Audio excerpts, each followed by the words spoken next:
నమస్కారం అమ్మ. నమస్తే అమ్మ. శ్రీమాత్రే నమః.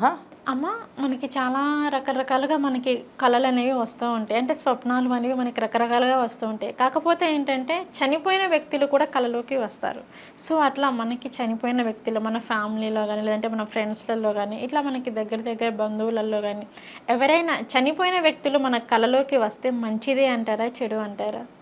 మంచి చెడు అన్నిటికంటే కానీ మన మనిషి యొక్క ఆలోచన విధానం వల్ల ఏర్పడి ఉంటుంది ఇది. ఎందుకంటే చాలామంది కొంతమంది జాతకులు క్షీణచంద్ర జాతకులు అంటారు దీన్ని.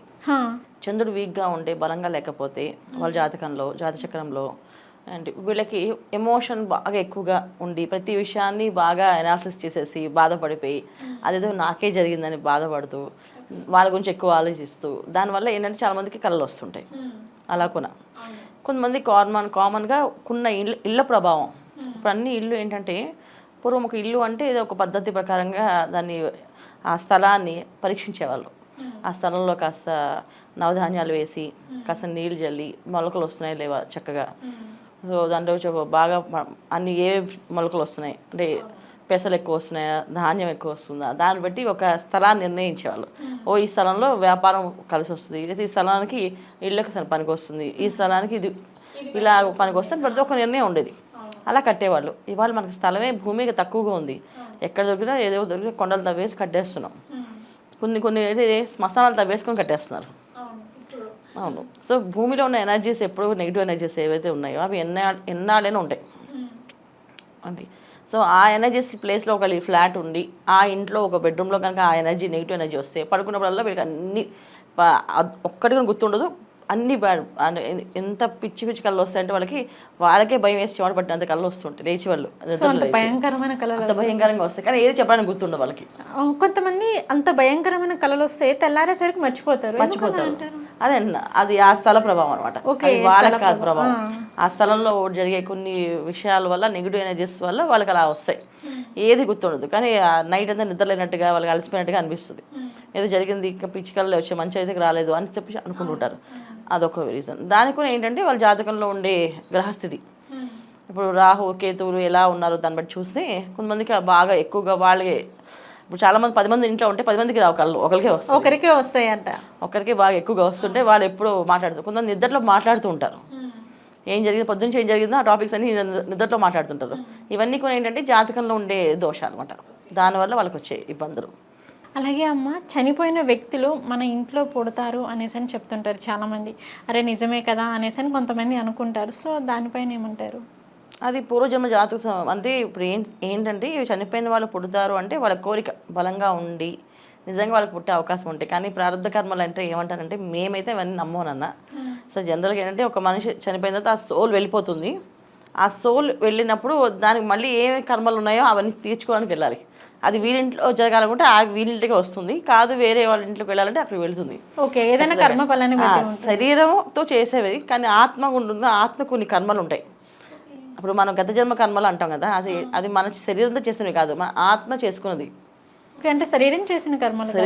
అంటే చాలా మంది ఇప్పుడు చాలా ప్రాబ్లమ్స్ ఫేస్ చేస్తూ ఉంటారు కదమ్మా. సో అది అనుకుంటారు, ఓకే నాకు ఈ జన్మలో వచ్చేసి నేను ఇంత కర్మ ఫలాన్ని అనుభవిస్తున్నాను అంటే ఇన్ని కష్టాలు పడుతున్నానంటే మేబీ నాకు పూర్వజన్మ కర్మ ఫలమేమో అనుకుంటా. ఆ జన్మలో నేను ఏదో చేసుంటాను, సో అందుకే నేను ఈ జన్మలో అనుభవిస్తున్నాను అనేసి అని అంటారు. బట్ అది శరీరం చేసిందా లేక ఆత్మ చేసిందా? ఓకే. శరీరం కాదు కదా, శరీరం ఈ జన్మలో ఇక్కడ పుట్టాం వీళ్ళ అంటే ఆత్మ అక్కడ చేసుకుంటే కర్మ ఈ జన్మలో వచ్చేసి శరీరంతో ఆ కర్మ ఫలాన్ని అనుభవించాలి.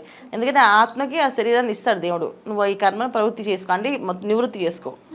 ఈ కర్మ మొత్తం నివృత్తి చేసుకోవడానికి ఆ మళ్ళీ శరీరం తీసుకుంటుంది. మానవ శరీరం తీసుకుంటే మానవ శరీరం తీసుకుంటుంది, లేకపోతే ఏ జంతు శరీరం అంటే జంతు శరీరం తీసుకుంటుంది. సో నీకు ఏ శరీరం కావాలో చెప్తే కాదు, వాళ్ళ కర్మలు బట్టి ఆ శరీరం వస్తుంది వాళ్ళకి, వాళ్ళు తీర్చడానికి. అది వాళ్ళకి చాయిస్ ఉండదు. ఈ కర్మని ప్రారంభం చేసుకోవాలంటే వాళ్ళకి భగవంతుడు ఒక శరీరాన్ని ఇస్తాడు, ఆ శరీరంతో ఆ కర్మ తీర్చాలని. సో చాలామంది కొంతమంది కుక్క పిల్లలు ఉంటాయి, అవి ఇంట్లో హ్యాపీగా చాలా బ్రహ్మాండంగా చూసుకుంటాం. వాళ్ళు చాలా ముద్దుగా ఇంట్లో వాళ్ళు మనకంటే ఎక్కువగా ప్రేమగా చూసుకుంటాం. కొన్ని కుక్క పిల్లలు ఉన్నాయి రోడ్డు మీద తనతో విసుగుండు దానికి ఎంగిలాకులు వెంగిలు అన్నం పెడుతుంటాం కదా. సో అసలు వాళ్ళ దగ్గర రానివ్వు. సో ఈ 2 కుక్క జన్మలే. ఏది మంచిది? ఇది ఇంట్లో ఉన్నది. సో ఇక్కడ ఆత్మ ఏం చేసుకుందో ఆ కర్మ అది ఆ శరీరంతో అనుభవించాలంటే కుక్క జన్మలో అనుభవిస్తుంది. అదే ఆత్మ ఒక పని మనిషిగా బతకాలనుకుంటే పని మనిషిగా అన్ని ఇళ్లలో పనిచేస్తుంది. అదే ఒక ఆత్మ శరీరం వచ్చి ఒక డబ్బున్న వాళ్ళ ఇంట్లో పుట్టి ఆ భోగాలను అనుభవించాలంటే అలా పుడుతుంది. ఓకే. అంటే మీరు చెప్పారు ఇప్పుడు ఆత్మ చేసిన కర్మఫలమే మనం ఇప్పుడు అనుభవిస్తున్నామని చెప్పేసాను. సో ఆత్మ ఎలా చేసుకుంటుంది అంటారు, ఏమన్నా ఒకటి చెప్తారా మాకు? ప్రతి జన్మలో ఉన్నానా వీళ్ళు ప్రతి ఒక్క మనిషి ఒక్కొక్క జన్మ ఎత్తుతున్నప్పుడు ఈ శరీరంతో చేసే కర్మలు ఏవైతే ఉన్నాయో ఆత్మ శరీరం రెండు కలిపి చేసిన కర్మలు. సో అంటే మనసు ఒకటి బుద్ధి ఒకటి చెప్తుంది అంటారు వాళ్ళు. సో మనసు చెప్పేది వింటారా బుద్ధి చెప్పేది వింటారా అని అంటే మనసు చెప్పేది వినాలంటాం. సో మనసు అనేది ఆత్మ, అదేనా బుద్ధి అనేది శరీరం. అదేనా ఈ పని చేయాలి ఈ ఉద్యోగం చేయాలని చెప్పేసి ఈ బుద్ధి చేసే పని మనసు చేసే పని రెండు కలిపి చేసిన కర్మలే ఆ ఆత్మ మళ్ళీ దాన్ని తీసుకెళ్తుంది.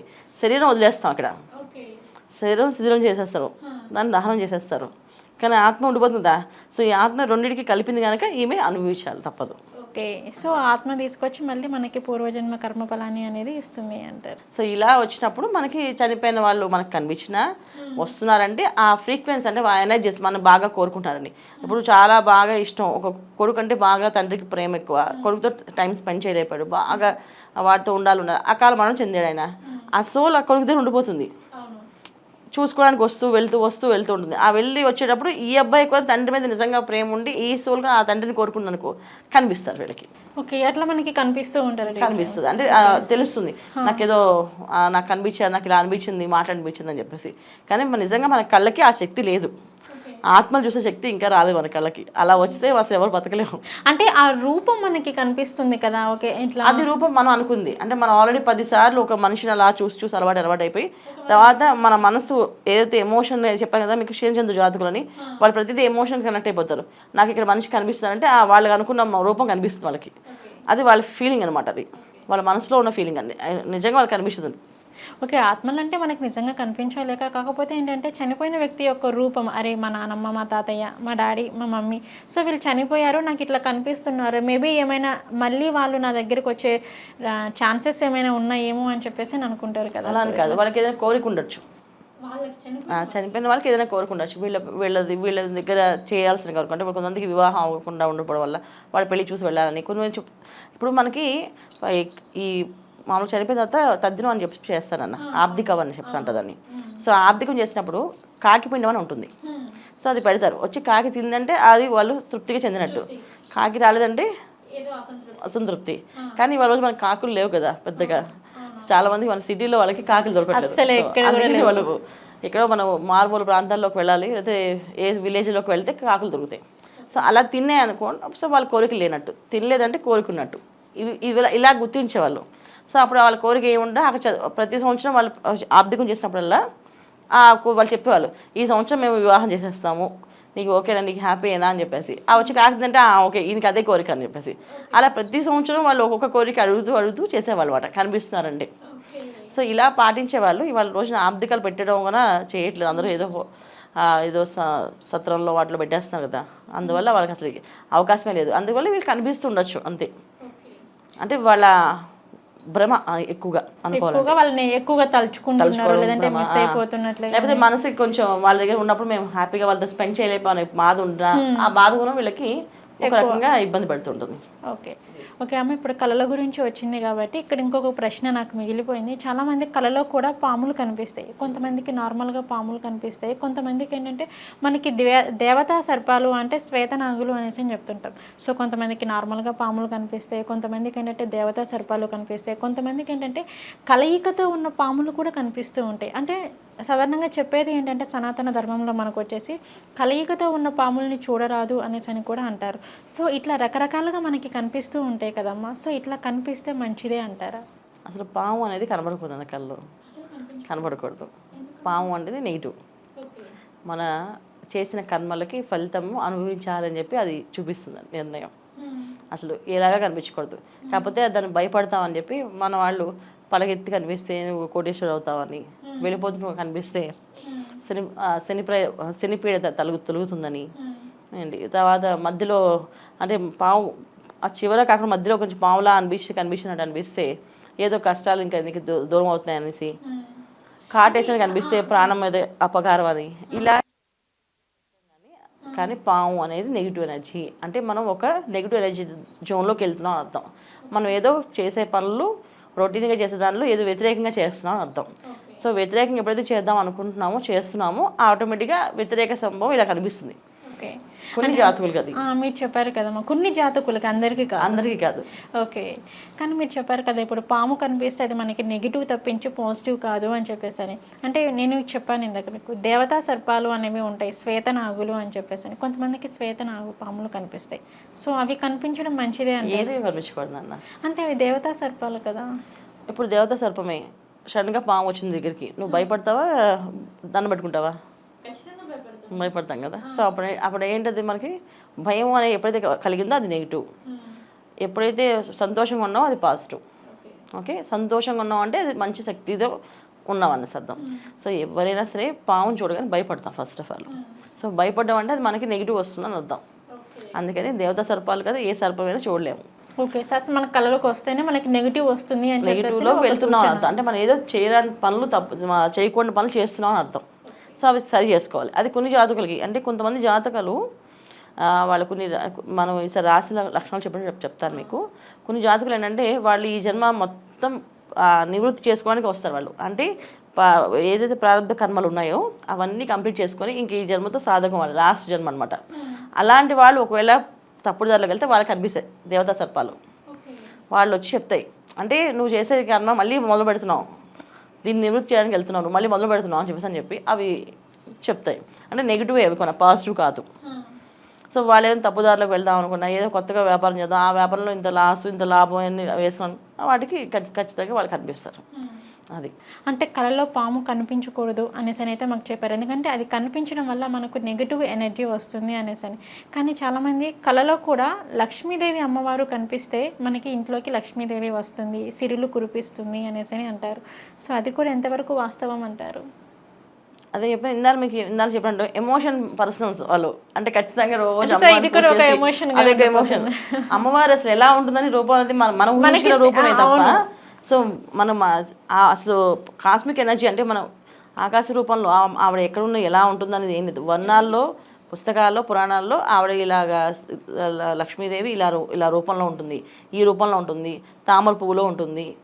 సో ఆవిడ తామర పువ్వు అంటే ఇష్టం, అక్కడ పద్మాసనంలో కూర్చుని ఉంటుంది ఆవిడ అని ఇలా రాస్తే వీళ్ళు అలా రాసుకుంటూ వెళ్ళారు. ఆవిడ హిరణ్యమయ అంటారు. సో బంగారంతో ఒక తో దిగుతుంటుంది ఆవిడ. సో ఆ బంగారానికి అంతా కుబేరుడు అధిపతి. ఇలా ప్రతిదీ మన పురాణంలో రాస్తే దాన్ని మన వాళ్ళు ఏం చేస్తారు, డిజైన్ చేసుకున్నారు. ఓ అమ్మవారు ఇలా ఉండొచ్చు అని చెప్పేసి. అలా అమ్మవారు మన కళ్ళలో రావడం అంటే అది మనం ఊహించుకున్నట్టే కదా. అంతే కదా. ఈ చిన్న విషయం మనం అర్థం చేసుకోవాలి. వస్తున్నారు అంటే ఏంటంటే వీళ్ళు చాలా మానసికంగా చాలా ఎమోషన్గా ఉన్నారు. వాళ్ళు ఎమోషనల్గా వాళ్ళు దానికి ప్రతిదీ భగవంతుడే నాకు అన్నీ అని చెప్పేసి. తప్పేది ఉండొచ్చు, కాకపోతే ఏంటంటే మరీ కల్లో కనిపిస్తే అలా వస్తుంది అనేది ఏం లేదు నాన్న. అది ఓకే అమ్మ. అలాగే ఏంటంటే అమ్మ మనకి ఇంట్లో వచ్చేసి నల్ల చీమలు తిరిగితే అదృష్టం కలిసి వస్తుందని చెప్పేసి అని, అలాగే ఎర్ర చీమలు ఉన్నా కానీ ఇంకా అదృష్టవంతులు, అష్టైశ్వర్యాలు కలిసి వస్తాయి అని చెప్పేసి అని అంటారు. ఇంట్లో చీమలు వచ్చినాయి అంటేనే ఖచ్చితంగా మనకు అదృష్టం అనేది కలిసి వస్తుంది అనేసి అని అంటారు. అంటే నార్మల్గా చీమలు కాకుండా గండు చీమలు లాంటివి నల్ల చీమలు ఉంటాయి కదమ్మా, అలాగే ఎర్ర చీమలు ఉంటాయి. సో ఇవి రెండు ఇంట్లో సంచరిస్తున్నాయి అంటే మాత్రానికి ఖచ్చితంగా మీ ఇంట్లో సిరి సంపదలు కురవబోతున్నాయి అనేసి అని అంటారు. సో అది ఎంతవరకు వాస్తవం అంటారు? ఎప్పటిది ఇల్లు శుభ్రంగా ఉంటుందో అలాంటివి ఏం రావు నాన్న. ఇది శుభ్రత సమానమైంది. సో అంటే వెంకటేశ్వర స్వామి సూచన అనేసి అని చెప్తారు కదా, చీమలు ఇంట్లోకి వచ్చాయి అంటే, చీమలు ఇంట్లోకి వస్తున్నాయి అంటే మనము తెలివైన వాళ్ళమని అర్థం. ఎందుకంటే చీమకున్న తెలివితేటలు మన వరకు లేవు. చీమ చాలా చిన్నది, చాలా తెలివైంది, బాగా తెలివైంది, చూడడానికి చిన్నగా కనిపిస్తే బాగా తెలివితేటలు ఎక్కువ ఉంటాయి. దాని 6 నెలల ఆహారం అది స్టోర్ చేసుకుంటుంది. సో వర్షాకాలం బయటికి రావు, చలికాలంలో బయటికి రావు, అవి ఓన్లీ ఎండాకాలం మాత్రమే. సో 4 నెలలు కష్టపడి 6 నెలలు కష్టపడతాయి, మళ్ళీ చలికాలంలో కొంతకాలం బయటకు వస్తాయి. సో ఈ టైంలో వచ్చి ఆహారం తీసుకెళ్ళి నిలబెట్టుకుంటాయి. సో ఎవరితో ఏ గొడవ లేకుండా సైలెంట్గా వాళ్ళ పని చేసుకుని వెళ్తున్నాయి. నల్ల చీమలు వస్తే ఆ సాత్విక గుణం అనమాట. సాత్విక గుణం అంటే శాంత స్వరూపాలుగా ఇంట్లో ఉంటారని అర్థం. ఎప్పుడైతే ఇంట్లో శాంతి నిలయంగా ఉంటే ఆ ఇంట్లో లక్ష్మీ సిరి సంపదలతో ఉంటుంది. ఎప్పుడైతే నెగిటివ్గా మాట్లాడడం, గట్టిగా అరుచుకోవడం, గట్టిగా ఏడవడము, గట్టిగా మాట్లాడుకోవడము ఏంటి, తర్వాత నువ్వేంటి అని మాట్లాడుకోవడము, కొన్ని అనుకోని మాటలు మాట్లాడుకోవడం, భార్య భర్తలు ఇద్దరు ఎక్కడైతే అంటుందో ఆ లక్ష్మి స్థిరంగా ఉండదు, ఆవిడ వెళ్ళిపోతుంది. సో ఎప్పుడైతే ఎర్ర చీమలు గండ చీమలు అన్నీ వచ్చాయంటే మనం నెగిటివ్గా మారుతున్నాం అని అర్థం. అవి సంకేతం అనమాట. ఎప్పటి ఆ ఇంట్లో నా ఎర్రచీమలు తిరుగుతున్నాయి అంటే ఆ ఇంట్లో వాళ్ళు కొంచెం క్రోధంగా తయారవుతున్నారు, అంటే కోపంగా తయారవుతున్నారు, మొండితనంగా పెంచుకుంటున్నారు. సో అవి పెంచుకోకండి, వచ్చి చీమలు వస్తున్నాయి ఇంట్లో అంటే మీరు ఏంటి బాగా మొండిగా మారుతున్నారు పెద్దవాళ్ళు చెప్పేసేవాళ్ళు. అంటే ఇవన్నీ పూర్వం ఏంటంటే సంకేతాలు, అంటే వీళ్ళు ఇలా చేస్తారు ఇలా ఉంటారు అని చెప్పి మనకు ఒక అది చెప్పడం మాట. సో ఇలాగ విషయాల్ని మనం ఇప్పుడు దాన్ని ఇలా చేసుకోవచ్చు అలా చేసుకోవచ్చు. చీమలు రావాలి అంటే అలా ఏం రూల్ లేదు, వస్తే ఇప్పుడు ఉన్న ఫ్లాట్స్లో చీమలు ఎక్కడ వస్తున్నాయి అసలు, అపార్ట్మెంట్స్లో ఇప్పుడు ఎక్కడ చీమలు వచ్చే ఛాన్స్ లేదు. ఎక్కడో ఒక చోట ఏదో ఒక బెల్లం పడితే కానీ పంచదార వేసినప్పుడు మన నల్ల చీమలు వచ్చాయి అంటే ఆ స్థలంలో అంత సాత్వికంగా జరుగుతుందని అర్థం. అంటే ఏ జపం చేసినా ఏ పూజ చేసినా అది మనం ప్రశాంతంగా వెళుతుందని అర్థం. ఒకవేళ మనం బెల్లం నల్ల చీమలు వచ్చాయనుకోండి ఆ స్థలం బాగుంటుంది, చాలా చక్కగా వీళ్ళు కూర్చొని ఏది యాగం చేసుకోవచ్చు, అది దినదిన అభివృద్ధిలో వెళ్తుంది. అది ఎర్రచీమలు వచ్చాయి అనుకోండి అక్కడ క్రోధంగా ఉంటుంది, ఏది హోమం చేసినా అది ఆవేశపడి క్రోధపడి ఇబ్బంది పడి అంటే కోపంగా ఉండడం అవుతుంది అనమాట.